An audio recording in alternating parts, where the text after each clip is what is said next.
I was 61 years old, and 3 years into retirement, when the recall notice came through. And I want to be honest about the first thing I felt. It wasn't duty, it was relief.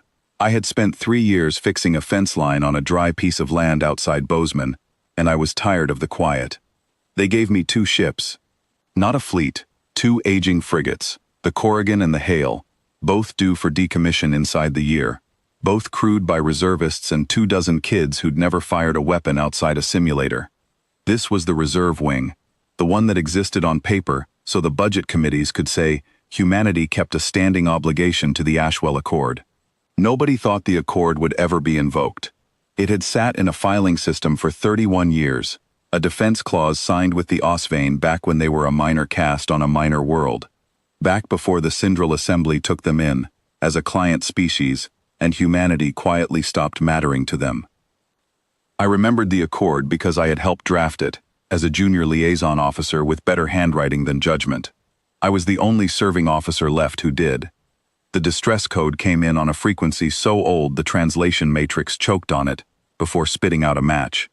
Osvan military cipher, priority absolute, repeating without variation for 6 days. I pulled the old Accord text myself, confirmed the code still matched, and took it up the chain. The answer came back inside an hour. The Ashwell Accord is a legacy instrument. Non-binding pending assembly review. Do not engage without further authorization. I want to be clear that I understood the logic. The Syndral Assembly was Osvane's patron now, 300 warships strong, and engaging without their blessing risked an incident nobody in a peacetime budget wanted. I understood it, and I signed the launch order myself 20 minutes later anyway, because somewhere on Osmere, there were people repeating the same 6 words into an empty channel for 6 days, and I had helped write the promise that was supposed to mean something when they did. We burned 3 weeks getting there. I spent most of it in the archive files, relearning a language I'd studied for 18 months once, half a lifetime ago. Corporal Denny Ash, 22 years old, sat with me most nights running drill translations, and somewhere in there she asked me if I thought anyone would actually be alive when we arrived. I told her I didn't know. That was true. The archive files told me things I'd forgotten I ever knew. The Osvane had been proud once, in the old records. Not arrogant, just self-sufficient. A species that built its own irrigation networks and its own orbital defense grid before the Syndral Assembly ever offered them a patron's hand. The Accord I'd helped draft was signed in that era, 2 equal parties putting names to a promise neither expected to need. Reading it again at 61, I recognized my own younger certainty in every clause. The belief that a species which had built itself up from nothing would never actually be the one calling for help. I hadn't accounted for what 3 generations under someone else's fleet does to a people's habits. Neither, I suspect, had they. Second Officer Kowalczyk asked me once, over rehydrated coffee in the Corrigan's mess, whether I thought the Syndral Assembly would take the launch personally. I told him I didn't much care. He didn't push it further. That was the last conversation on the subject for the rest of the transit. We came out of the fold above the Verge Plain, which had been, according to the old survey charts, a river delta and a grain belt. It wasn't anymore. The Greyfall swarm had been through, raiders who worked the trade lanes on Osmere's edge for a decade before deciding the Syndral Assembly's slow response times made the whole system worth taking outright. The delta was ash and glass. The grain towers were sheared at their bases, black stumps in gray water. I have seen battlefields. I had not seen one this quiet. We found the signal source in the ruin of what had been a garrison command post, half collapsed, its beacon still transmitting off a cracked reserve cell that should have died 4 days earlier. Denny found the survivors, 11 of them, dug into a service tunnel beneath the post, rationing water off a cracked line. Their ranking officer was a colonel, same rank as me, which struck me as its own kind of coincidence.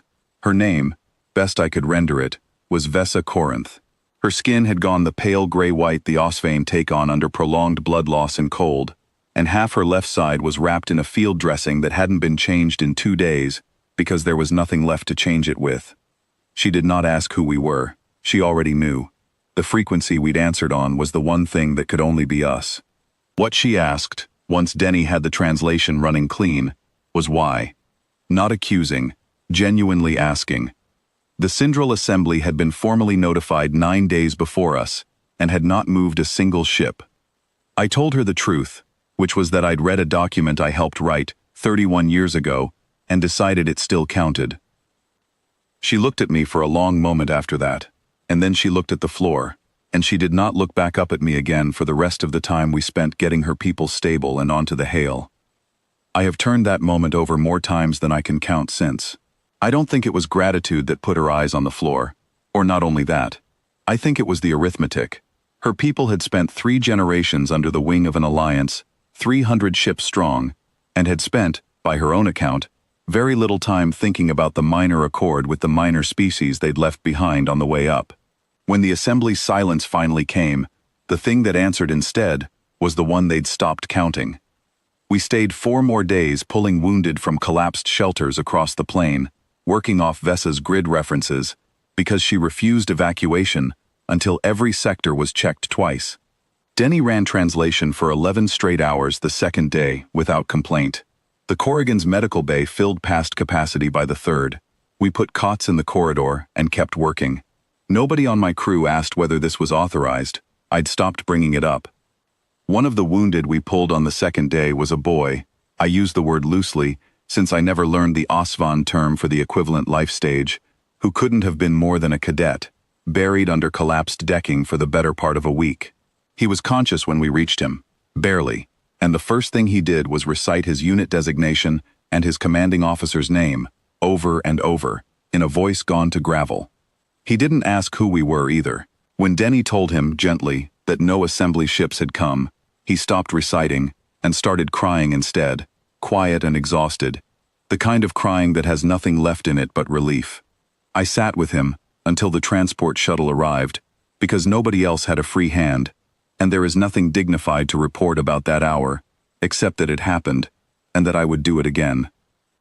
Vessa came to check on him herself the following morning, still moving slow from her own wound, and stood over his cot longer than strict duty required. She didn't say anything to him that Denny translated for me. I didn't ask. On the last morning, before the Hale broke orbit for the trip home, Vessa Corinth found me on the observation deck. She'd had 2 days of proper treatment by then, color coming back into her face in patches, though her eyes were still doing the thing where they wouldn't quite land on mine. She said, through Denny's translation, that the assembly had finally sent a relief convoy that morning, 11 days late, and only after word had already gone out that a human reserve detachment had beaten them to it. She asked what we wanted for it. That's a real question in OSVAN protocol, not a formality, an old debt structure, older than the assembly itself, that I'd read about but never expected to be asked to answer. I told her nothing. I told her the accord already said what we owed each other, and we just paid our half late. She didn't have a reply to that. She saluted instead, the old way, wrist crossed to the chest, a gesture I recognized from the original accord ceremony 3 decades back and hadn't seen performed since. Then she went below to help her people prepare for transfer, and I went back to the bridge, and neither of us said anything else about it. I retired again 8 months later, for real, this time, I think. But I kept a copy of the Ashwell Accord in my desk drawer, the actual paper printout, the one with my younger handwriting in the margins, where I'd once thought the language needed tightening. I never did tighten it. Turned out the old wording held up fine when it mattered, which was more than I could say for most things I drafted at 26. Denny stayed in, made lieutenant the following year. She still writes sometimes. Last letter said the OSVAN had opened formal talks to establish a standing liaison post with the reserve wing, not the regular fleet, specifically the reserve wing. The 2-frigate outfit nobody thought mattered. I don't know what that will turn into. I know what it started as, a promise nobody remembered signing, answered by the only 2 people left who still had.